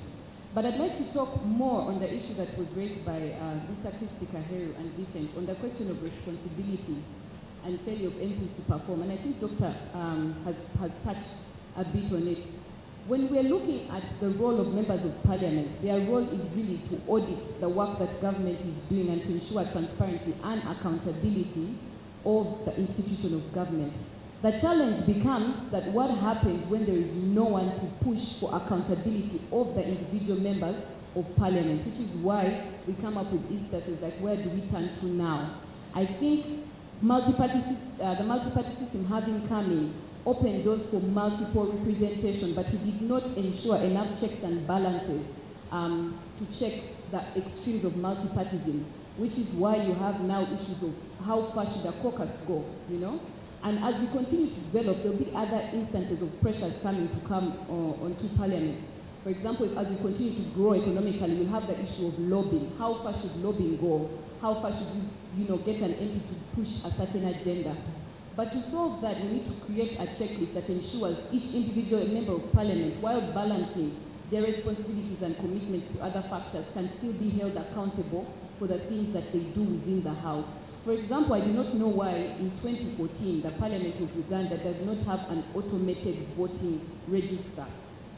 It is not becoming right now for Parliament to still vote on critical issues using ayes and nays. Every individual member of Parliament's position should be noted. We should know what Honorable Akena's voice or vote is on a particular issue, so that regardless of whose interests they're promoting, it's easy for us as citizens to hold a particular member of Parliament accountable when something goes wrong. Thank you. There was a question about, Dr. Olom raises it, representation of affirmative action. I mean the continuation of the affirmative action provision. I know it's part of the issues that are being raised in the ongoing free and fair elections discussion. And like I informed you, there is a discussion going on right now in Kabale. I'm told it's going very well. There are about 103 members, male, about 26 female, debating issues in that discussion going on in Kabale now. And one of the issues is, what should citizens include in a discussion on amendments to the Constitution, reform of the Electoral Commission? Those are issues that have been raised by SEDU, UGMP, and other actors in that line. What is your view? Do you think after this is the 9th Parliament from the 6th Parliament, so 4 parliaments in between, do we still need to go into the next election making special provision for affirmative action seats? I think affirmative action in any society is very important because you help balance communities or constituencies that have been largely marginalized. For Parliament, I think it's important to have representation for certain groups. I think the question we should be asking in regard to special interest groups in Parliament is the issue of term limits. If it is a platform to help promote and push ideas for women or for young people, how long are you going to stand on a party ticket? If we want to increase the number of women going into Parliament, should we then not limit the opportunity for members of Parliament standing on that ticket to maybe 1 term or 2 terms and then give opportunity to someone else? Or if it's for young people, at what age do we say, okay, now you no longer represent the views of these people, or you can no longer count yourself as a marginalized person or a person in a special interest group worthy of representing the constituents? I think that's where the debate needs to go. Thank you very much. Moses, can you respond to the issue that was raised to you? You represent some views of a few people, you ignore the others. Okay, thank you very much, Charles. I thank the audience for the questions you raised. My brother, I call him Ambassador, thank you very much for your question. A little is done at the constituency level. I want to inform you that most members of Parliament, they don't know the importance of the media. Me, I report in Parliament, but there are some members of Parliament, when they are traveling to do their constituency work, they don't even alert a journalist to go with him or her, to tell him or her that I'm doing this to the voters. So I feel that is a weakness and it should be addressed. And when I'm here at the national level, we call them up-country reporters. We have journalists who are based at the regional level. Please, you can get in touch with those journalists at the regional level to see that they bring out your issues, which are of I think his question was that you report what members say on the steps of Parliament, not or in the plenary, because you miss out a lot of important contributions that happen either in committees or in plenary, and get the quick comments in the parliamentary foyer or on the steps. Okay, that one will be addressed. But if I can continue on the issue of the balanced view, one of the cardinal roles of journalism is balanced view. And apart from being the Secretary General of Uganda Parliamentary Press Association, I work with Impact Radio and Alpha FM. And I happen to produce one of the talk shows. At the same time, I present a program on Alpha FM. And I've tried to balance my talk shows with all the views which I always discuss on the floor, not on the floor, or on the show. You find that you invite an NRM, you are going to discuss a topic, you invite an NRM person, you also invite somebody from the opposition so that you can get a balanced view. But at the end of the day, especially people from the ruling party, they let you down. What did you do? And the program is starting in 10 minutes. And somebody tells you, please, I'm unable to come. What do you do when you have somebody who is from opposition, is already seated in the studio? Do you close the program or you continue with it? So that one I think also need to be addressed.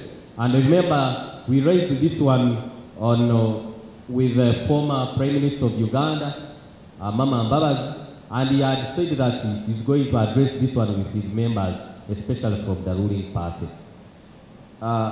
Others were just comments, but Charles, if you can allow me to comment about the roles of members of Parliament. I was equating to when you are dating a woman or a lady, you have to use all the means to make sure that you win her heart, either to become your someone. So as a member of Parliament, don't see them promising heaven and earth. They have to make sure that they promise heaven and earth so that they come to Parliament. But there is a fully-fledged department in Parliament, Public Relations, and I know it is represented here. I think, Charles, if you can give them time, they will explain what they do. They are supposed to do this work, and they will be able to speak for themselves. Thank you. I've been also told that if you want the quickest divorce, is to borrow a car to go and date a woman, and then you don't own the car. So promising a bridge where there is no river is equivalent to that. You don't say you live in Muyanga when you live in Katanga. That's a bad lie to tell. Dr. Wakida, you have a microphone on your table.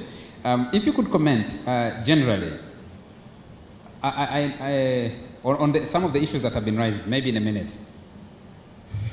Charles, you see,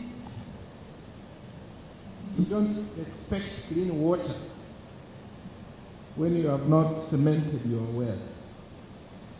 It's philosophical. We are getting our members of parliament from these communities. I call them these communities. And whatever you are going to see as a member of parliament, in most cases represents the population from which they come from. There is a very high level of ignorance, and this is very true with our population. The population does not know who is the master and who is the subject, to the extent that these honorable MPs you see here, they are regarded highly as bosses of their own subjects, to the extent that it would even be very difficult for them to evaluate them. And this is what I said from the beginning. There are laws that have been passed for our country, and my sister here has alluded to them, which I find not necessary in a country that is still nurturing democracy, that you want special representation. You want people of this caliber representing the other. The question I will be asking this audience. In the House, it's a question of voting, and the voting is by number. When these groups are in that House, which side are they likely to vote? Are they likely to vote on the side of the people? Do they feel they pay allegiance to the people who voted them?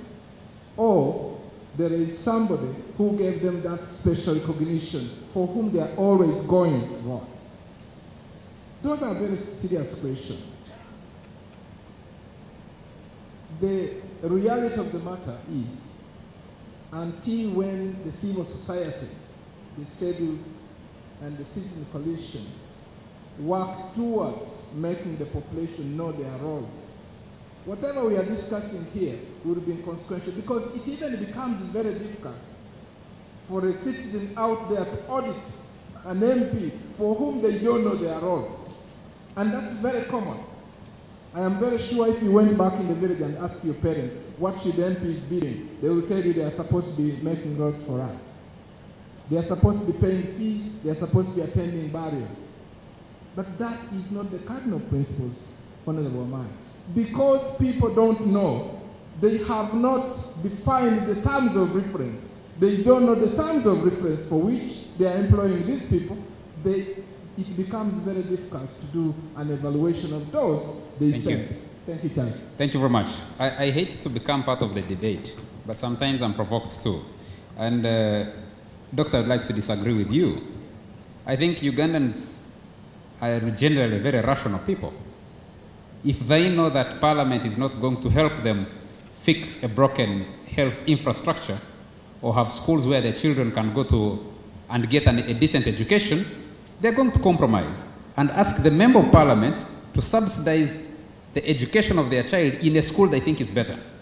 If the Member of Parliament does not arrive in Parliament and say the problem, to deal with my problems of sharing my emoluments with my constituents, is to fix and have schools that can teach an education that can bring every Ugandan, give them an equal opportunity to arrive here and be discussing here or arrive in Parliament, then they have accepted to keep subsidizing the education. Because you'll find that a majority of the people will ask a Member of Parliament not because they're going to contribute that money to a UPE school, They want that money because they have their child in possibly a private school that they think is better than the village school in their village. So I think it is squarely the responsibility of members of parliament. But it's not my debate here. And I'll not, there is a point I want to clarify here. And this is to do... Can you turn the microphone on? Push it forward. Then should be working. This is to do with the expectations of the ordinary voters to their leaders. The other day, I did this survey and I found out that people rated education one of the best and the most progressive sector. They still did health. Now that runs to the fact that their expectations are being put low. They don't expect so much. When, and many of you in the audience, I want to ask you, what are the expectations of your parents of you? Is it about job? No. The expectation, the cardinal expectation is that my child should go to school, irrespective of whether the child is going to learn, whether the teachers will be there. Then you have this population, this young population, who have not had a chance to understand the role of government in service delivery, to the extent that when you ask them, if I ask those guys in the village, has the government delivered health services? Is the quality of health services today better than it was before? What do you have to refer to? If the definition of Akadwali Okape is the drug shop, is the clinic, is the pharmacy, then they have defined the performance of government on health services at 100%. Because as you get out of your house, you will find a drug shop, you will find a pharmacy, you will find a clinic. So thank you. Service delivery in that context is... Thank you. I see Jack itching to say something, but I kindly ask you to hold it. Let's get a few more comments from the audience, and then we'll take one round from the audience. I'm afraid we don't have leverage to stay here as long as we want. Any extra time we spend, we'll have to pay for it. And I don't think UGMP, Professor maybe from his retirement package might help us to meet that bill. So let me pick a few. Can I start with Agnes? She's from the Public Relations Office of Parliament. She's seated right at the back. Yes, Agnes. Thank you, Charles. Mine is just to inform you. As the honorable members rightly put it up, that we have done an extensive campaign right way back before even the new 9th Parliament came in, educating the public on the role of Parliament. We have used different campaigns. One was Know Your Parliament, then Parliament and the People, and the current campaign is the role of an MP. It is so unfair for someone to stand on the floor and say that Parliament has not done anything to educate the public about the role of Parliament and a role of an MP. We are always in newspapers. We are always on radio. We have radio jingles that are playing in different languages all over the country. We have extended the hand of reaching out to the people, going to different parts of the country. The most recent being in Moroto, being with the people and letting the people understand what Parliament is. And people out down there on the grassroots have shown it to us. By the number of times they come to visit Parliament, I can tell you, we have almost more than 200 people visiting Parliament on a daily basis. And we are always there to receive them and inform them on what they should expect of their MPs and members of Parliament. Now, what I urge you students who are here, and probably Mr. Crispy Kaheru, please forgive me if I've pronounced your name wrongly, kindly reach out to us. Our mobile phones, our email addresses are all public information. You can reach for any information you want about Parliament and you will get it.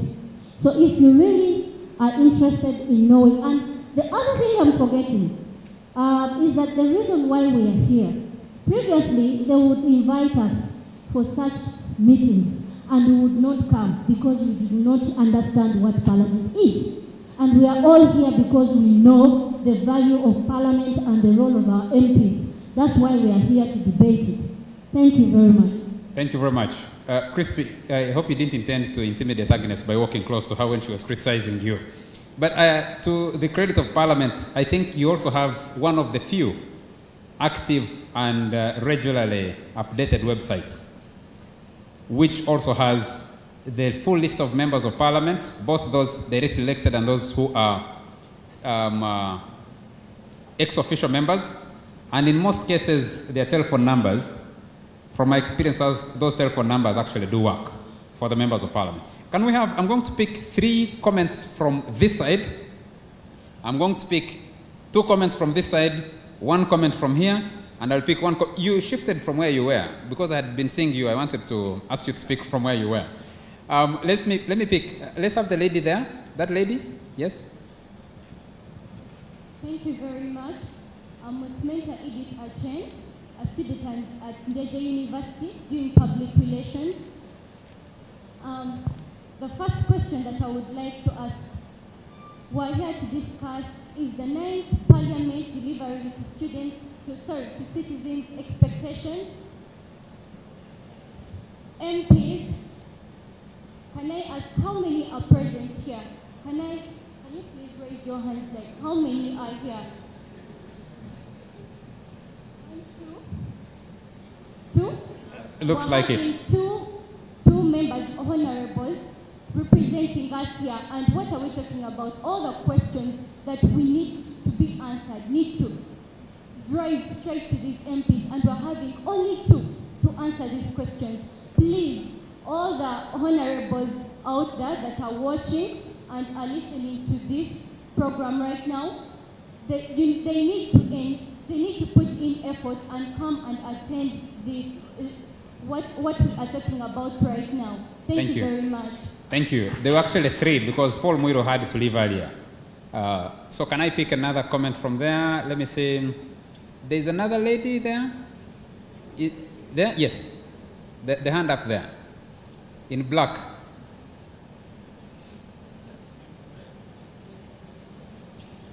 Someone is complaining that I am biased. I am not guilty of, I'll plead guilty, but I can't apologize. Yes, ask your question. Thanks, Charles.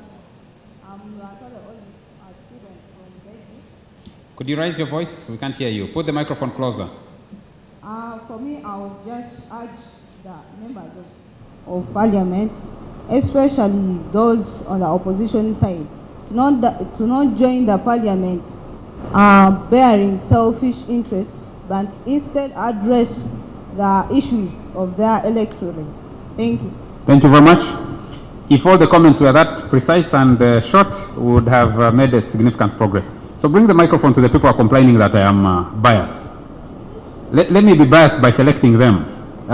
You bring it to the gentleman here, John Murungi. No, the other one. Well, Charles, thank you very much. Members, well, to me, I think we are expecting a lot from this Parliament. Why? Well, it raises this question we've always wanted to always pose around here. The qualification of the members of Parliament. What do you expect from a P7 person who has finished P7, then this person studied a certificate in your business, then studies another one, then it is equivalent to senior 6. What do you expect on?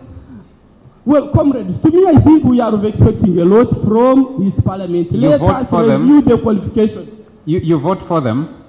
So why do you vote for them? Someone who has who's doing a patchwork to raise the equivalent of. Bring the microphone to here. I'm afraid, gentlemen and ladies, I'll not be fair to everybody because it's our attempt to be fair that has led us to where we are. Let's have the gentleman here. I'm Justus Rugambwa. I'm from Geneva. If I came not 100% convinced that we need a private members bill on right-sizing the Parliament, I think today I'm convinced. The only frustration I've got is that the House is incapable of doing something about it. And this is the reason why I say that, and I think I don't buy the idea that our Parliament is not capable, because this evaluation is about the institution of Parliament. But I think we also need to do it simultaneously with evaluation of individual parliamentarians. What we have is a burden of a huge section of Parliament that are doing nothing. Number one, it is outright theft, doing nothing, and we are paying 25 million or so per month for those very many. That is one. Two, each of those doing nothing wants to meet the expectations of being an MP in Kampala. Three, because there are so many, their power base is being eroded. Representing a sub-county, competing with an area councillor representing the area in a district, erodes the power base of individual MPs when interacting with the executive. Three, when they are absent because there are too many, it is not felt. Four, even the space, allocation of time on the floor of Parliament, if they were all to be there, then even if we bought iPads, salaries, space, because there are too many, we shall continue paying taxes, but they will not feel it. So, for me, the question is, what do we do?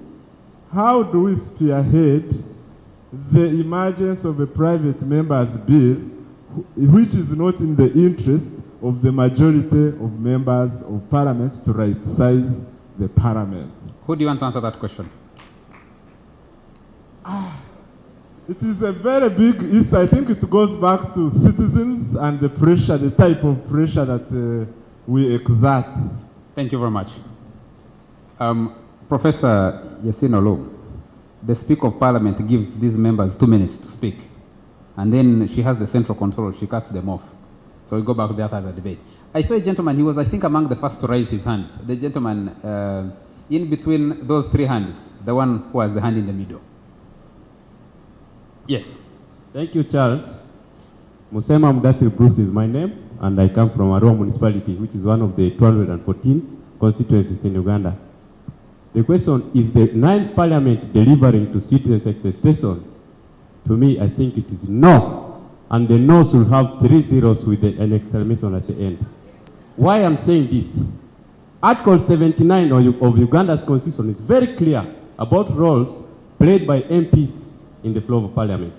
And of those, the most interesting is, one of the clauses of that Article 79 says, MP's role is to enact law that can attract or bring development in the country. So if we talk of development, in the bills that we pass, what do you look at? Indeed, they do play their roles, but the selection criteria they use is, I think, when they have blind eyes. Why do I say so? Among the laws or bills which are passed, like miniskirt, homosexuality, have they taken trouble to understand the community they are leading or representing? Look at this young age. All are not certain about where they will be after university. Jobs are not there. What law have MPs enacted blocking investors that come in the name of investment, but they are sitting in shops that do not even employ 2 people? What role do MPs play in enacting a law that can attract or empower the young people who are right now doing businesses out of entrepreneurship? I have a testimony that even in my constituency, 70% of the youth who benefited from the government youth grant, which it turned into a youth loan, have lost all their businesses. Was it meant to promote development or demote people so that they only look at how they can be given handouts by these MPs? I'm among people who look at MPs who must give much. If from an MP you ask 5,000, I expect him to give 50,000. Because if you can create an environment that can make me be independent in order to reduce the dependence ratio, then you are the first one to be able to cater for my interest. So the root cause of MPs running away from their electorates is because they claim to be the ones who should provide. That's why they don't look at their interest. Thank you very much. Given now, lastly, Charles. Thank you very much. I'm sitting, Charles. Can you be a Democrat? Yes, allow I'm other sitting. people to make a contribution. I'm sitting. Can you pass the microphone what to the I lady would there? say now in a nutshell is... Please. Thank you very much. Ladies and gentlemen, I do not want to pretend to be a Democrat. To pretend to be a Democrat will be to give each one of you as much time as possible and each one of you to speak. I promise that I'll take the microphone this way and I'm taking it this way. I know I have some friends here, so can you move to this corridor here? I know I have some friends and I'm sorry about that. Take it to the back, the gentleman at the extreme end, the hand towards the door. Thank you for this great opportunity. My name is Integrasto, from a student from Undeja University. For me, I would say that the 9th Parliament has not delivered to its expectation because, first of all, one of my favorite politicians says that most of the Parliament members were good at reading deaf announcements at their villages. That is Tamale Mirondi. So I think most of them were elected because they were popular in reading the deaf announcements in their villages. Another thing, the 9th Parliament, still, most people don't know the work of the Parliament. For when you go back to our village, all our lords have deep holes because of our Parliament members is not doing his work. For me, I think we change the government. Members of Parliament don't build roads. That's not one of their jobs. It's okay, but they campaign for the building of the roads. I think we can change the government so that we get good Parliament members who deliver according to our expectation. Thank you very much. Can you give it to that gentleman there? The gentleman in glasses? No. Here. Thank you very much. My name is Mate Joffre. I'm from Makere Debate Union. I've been following this discussion, but it is centering on the demands of the citizens and what members of parliament meet. But then my question to Honorable Jack is that should members of parliament bend down to the demands of these people and ignore the kind of Uganda, the vision that we want to see of the future Ugandans? What am I meaning? If these people, suppose, do you want to adverse that very suggestion that day? I want to refer you to the by-election of Kiza Winfred in 2012, where billions of money were given out in Kasese, but people voted wisely and contrary to what had been told to them by the money given. And secondly, is on the issue of separation of power. We have a parliament where executive members are part of the parliament. Now who checks who? Where 78 of them would be part of the cabinet and also part of the parliament. So I see that as one of the problems that would be affecting our existing parliament. Thank you very much. Thank you very much. I need to make a few announcements now. Like I promised, I will not pretend to be a Democrat because democracy sometimes creates smaller districts. They actually are not 114 constituencies. There are many more. We have 112 districts.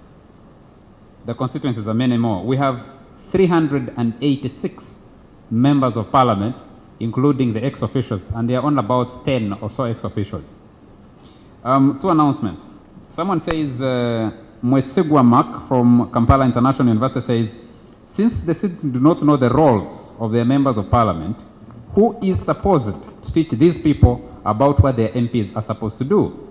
Because many citizens know that their MPs should be delivering services to them. And if you need to continue this debate, apart from Twitter and Facebook, where we announced already, and the social interactions we'll have from here, the Uganda Youth Network, UYONET, conducted a study on special interest representation, specifically on youth representation, and it's called the Audit on Performance of Youth MPs in Parliament. It was launched 2 weeks ago, and it can be found on the UYONET website. For colleagues who joined us from Makerere University, your bus should be in the parking right now, because this message came in about 3 minutes ago, and they said it would be here in 5 minutes, and you'll be exiting exactly 5 minutes from from the time this message was delivered here. And someone says, we regret any inconveniences. It is from your transport coordinator. Now, that means we need to end this discussion at this point. I'm going to ask Professor Arthur B. Kwesiga to make a few remarks to end this discussion, but I'll give an opportunity to the Honorable Jack Wamanga Wamai because he was itching to say something and I denied him that opportunity. So Jack, could you speak in a minute? And then I will be asking Professor Kwesiga to come, and I can see the students are exiting. Thank you very much, Charles. Charles, the issue I want to talk about is emoluments. That is very touchy to the public, to students, to every Ugandan. They think members of parliament get a lot of money. The salary actually is about 1.7 million. Now the rest are allowances, depending from where you come from. Honorable James Akene talked about that you are given allowance per kilometer you cover to come to parliament. So that's how you see people getting different salaries. You must have read in the papers that members of parliament are so indebted. So I want to tell you that what they get does not even meet the requirement. Now the other issue about the cars, people talk a lot about cars. And I want to agree with the public that people are given money to buy cars and they went and bought even inferior vehicles. What the government should have done, what parliament should have done is to guarantee a loan or members of parliament to be advanced loans to buy new cars, and members of parliament should pay back within 5 years to own those vehicles. That one I agree entirely. But parliament is the third arm of government. There's the judiciary, there's the executive, they're all provided with transport. Now, how do you expect a member of transport of parliament to travel from Arua to come to the house? He needs transport. Thank you very much, Honorable.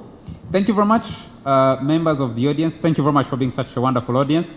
I would like, kindly, if you're not a student from Makere, if you didn't come in the bus, please, you don't have to move out now. Let's listen to the last word. Let me thank the Uganda Governance Monitoring Platform for putting us together this morning and afternoon. Let me thank all of you for turning up, and can you join me to thank our panel for your contributions? That's not strong enough.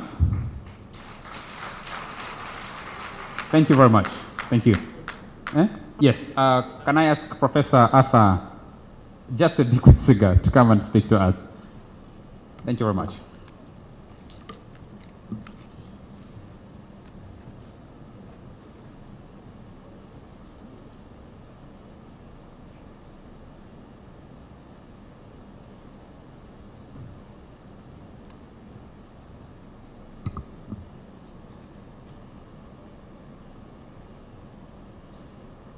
Honorable members of parliament, ladies and gentlemen, protocol observed. We are already 3 hours late, and I don't think I should make the situation worse. I would like to make 2 or 3 points. One, that I would like to thank all of you very, very much for coming to participate in this debate. As I said earlier on, it is a debate that we hope does not end here, but will also go beyond the city into other institutions.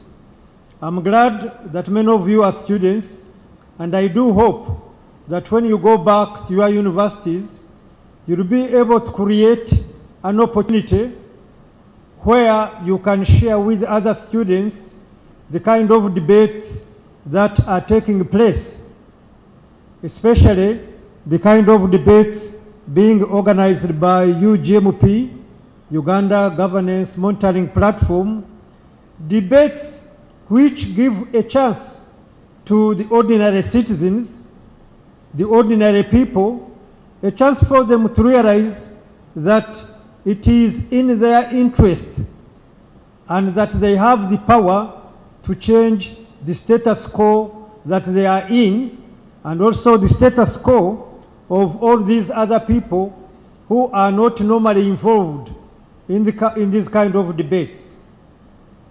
As you say so, I want to reassure you that the Citizen Manifesto was something done intensively. We went around the whole country asking people their views about the kind of government, the kind of governance, the kind of MPs, the kind of representatives that they would like to see in place in terms of what they expect them to do. And that is what we are hanging on now, where we again go back to the same people and say, this is what you want from your leaders.